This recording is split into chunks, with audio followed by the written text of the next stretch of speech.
Victoria Avenue, Hastings. Another ordinary house in a quiet residential part of this seaside town. Or is it?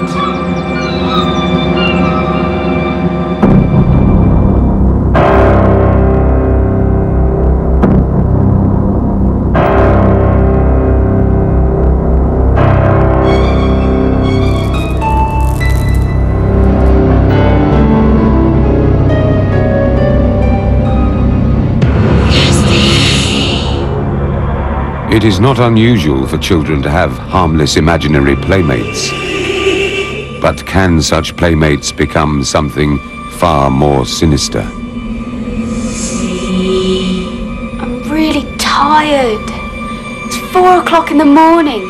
When are you gonna go? Please go. I'm really tired. Go away.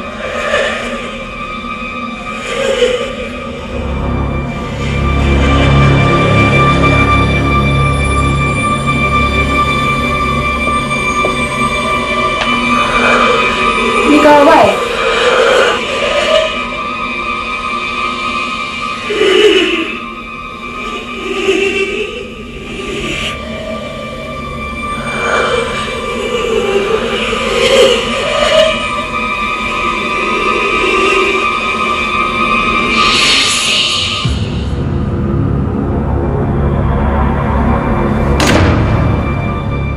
It was almost as if there was a presence in the room.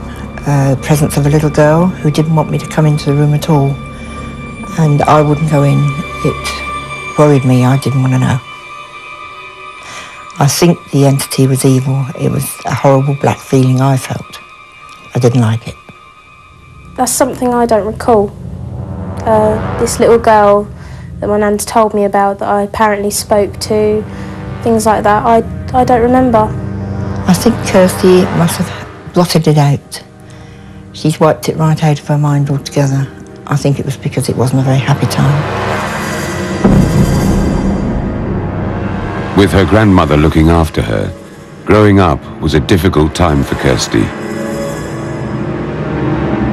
But Ruth came to the chilling belief that her emotional turmoil was being exploited by some form of entity. An evil twin. A sinister creature that stole her away from normal life. It felt like I was sort of losing grip and something else was taking over. But Kirsty and her grandmother were not alone in believing something strange was happening in the house. Gasfitter Andrew Varrell was expecting a routine repair job when he arrived at the house. The job at Victoria Avenue was quite a small job, a 2-day job. All we had to do was take out an old boiler.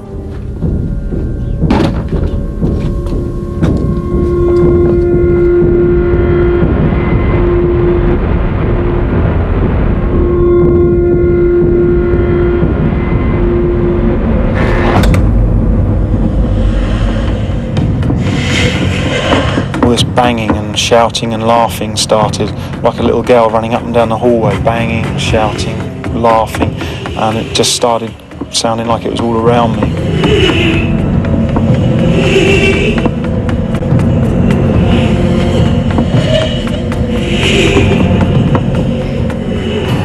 Just all got a bit much and a bit scary really, so I thought I'd better get out and find out exactly what was causing it.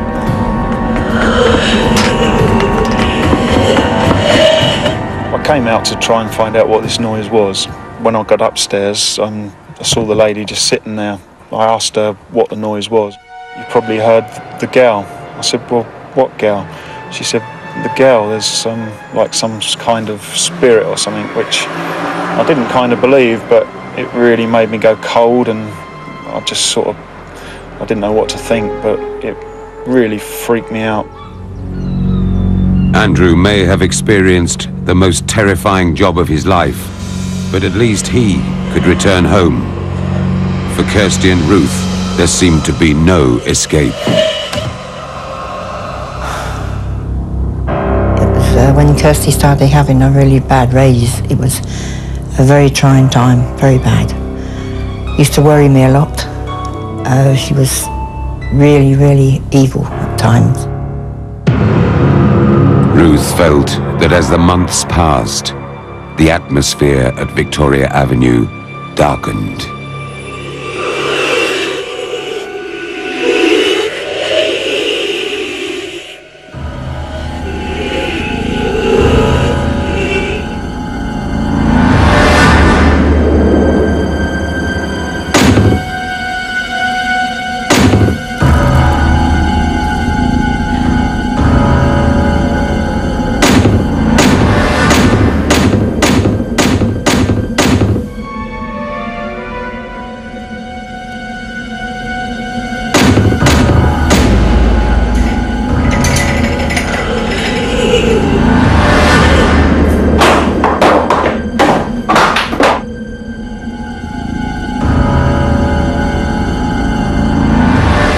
It felt like I couldn't control it at all, and as much as I tried to stop it, I couldn't do it.